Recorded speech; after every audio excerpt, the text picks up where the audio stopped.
everyone, and welcome to Teens Talk Science. I'm Zofia. And I'm Archie. And we are both high school seniors. On this podcast, we discuss topics relevant to the modern scientific community from a teen's perspective. And today we'll be discussing the current state of medical research with regards to differences in biological sex. So let's just dive right in. So the medical field has always been a male-dominated field, and it still is today. Yeah, I mean, women weren't even able to get degrees until like the 1800s, so they really couldn't be a part of the medical field because they weren't even getting the education necessary. Yeah, that was a major factor that contributed towards why doctors thought that the only difference between sexes was reproductive organs, which is definitely not the case. Like, we know that now.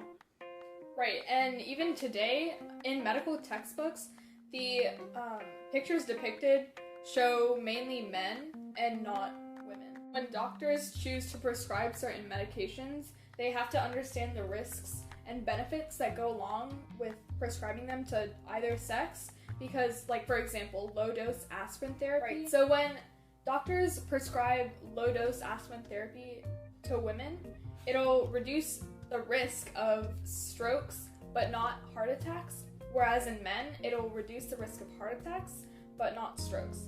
And of course, there is a risk for internal bleeding from stomach ulcers in both sexes, but it's still really important to consider these risks when prescribing and make sure that the risks outweigh the benefits.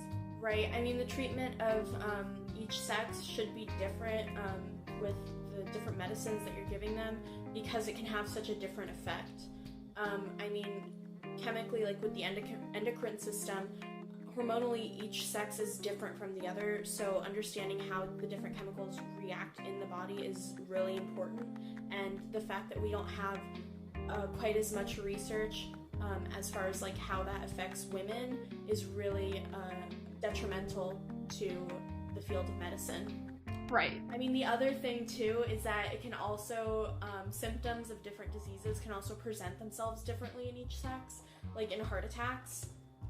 Because like for men, they'll describe it more, it's like a heavy weight sitting on their chest. Like that's how they'll describe the symptoms of a heart attack, like right before. Whereas like with women, they'll report more like just they feel kind of off. And for women, symptoms might present themselves like 3 to 4 weeks in advance, as opposed to like immediate onset, like is typically thought of for men. And the symptoms are a lot more subtle, like fatigue and stuff like that for women, as opposed to men.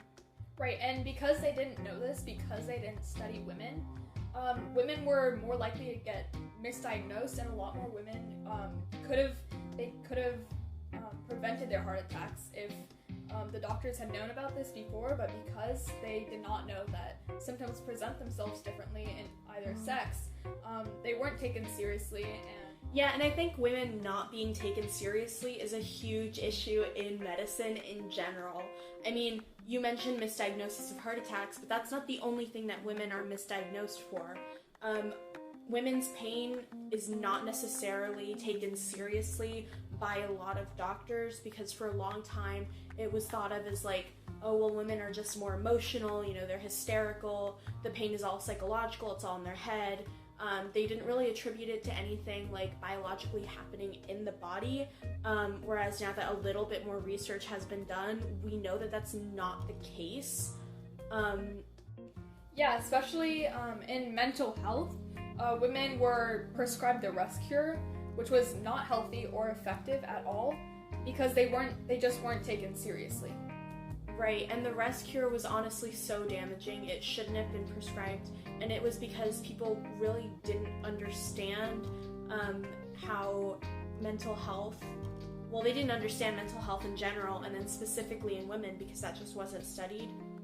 If women, were presenting any kind of symptoms of like postpartum depression, stuff like that, it was typically just like, oh, well, they're being hysterical, or oh, well, it's a nervous disorder, so let's just lock them in a room for 6 weeks and see what happens. And that just wasn't really a good solution, but it remained in practice for a while.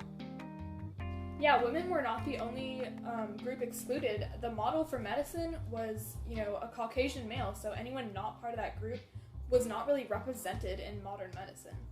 Yeah, and that's been a problem that's been going on it's ongoing, but it started, with the dawn of medicine. Like, that's really a problem that's been going on since people started practicing medicine. And it's something that really needs to change, because the current knowledge that we have on how to treat different people is not a big enough piece. Exactly. And while we've taken steps to ensure that women and other minorities are included in medicine, a lot needs to change. Yeah, I agree. Well, I'm really happy that there has been more research done on women and looking at, the way that different symptoms present themselves, the way that different medicines and drugs affect women. It's not enough. We really need to know more so that medicine can continue to advance, the field can continue to expand, because there is still a large gap in medicine in both the way that women are treated and their status in the actual field itself. There are a lot of issues that still need to be addressed. Yeah, I agree.